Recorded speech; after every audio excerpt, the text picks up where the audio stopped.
are not a problem on Corrados, but these parts are quite expensive because they are high-performance cars. A catalytic converter, for example, will cost £470 to replace, and a full exhaust system will cost a staggering £1,200 to replace. Now, the only gimmick on a Corrado is this rear spoiler that lifts automatically at 40 miles an hour and also can be raised manually. Now, make sure it does work, because if it doesn't, that's going to cost another £300 to sort out.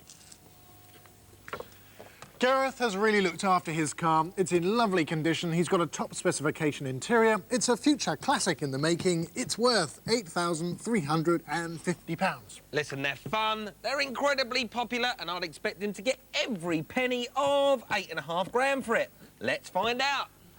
Right, a chap's just phoned. He wants to come and look at the Corrado. Sounds pretty genuine, and I've dug up all my receipts, so we'll see how it goes. Hi, I'm Andy. I've come to look at Gareth's Corrado. I've been looking for a Corrado for a little while now, and this will be the fourth one I've looked at, so hopefully it might be the one for me. What I'm thinking of doing, if I might have to get an RAC check done on it. Yeah, feel free, yeah.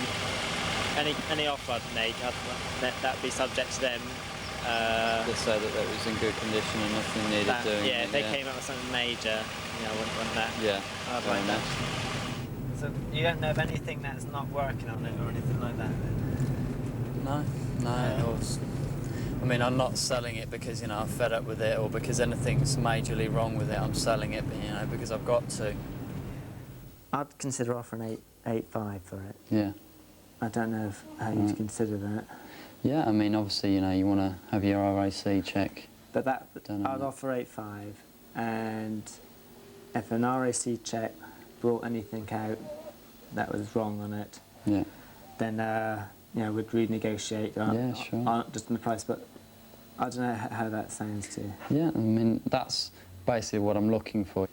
It looks like we could have a deal then. Yeah, well, all right. Yeah, pleasure. So, as agreed, the following week, the RAC come round to give the car a once-over.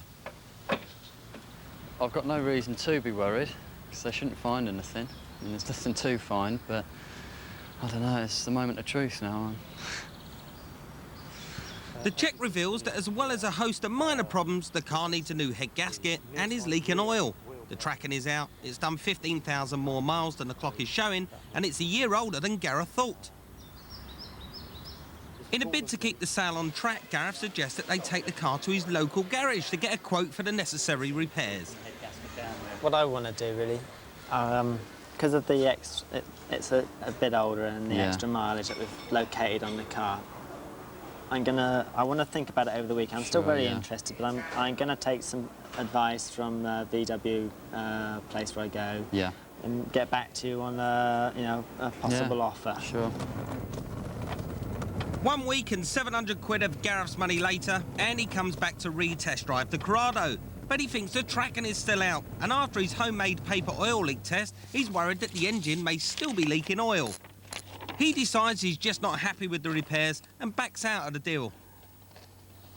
I'm looking ahead at potential problems. I look at worst-case scenarios.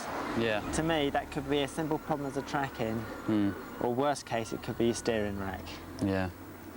And if you're talking a steering rack, you're talking a lot of money. You're talking a lot more money, and having that is where I play safe, and I won't buy it unless it's either sorted, or I take off the maximum risk. That's the way I play the game. To be perfectly honest, I do think he was being very picky. He didn't force me to spend all the money out getting the bits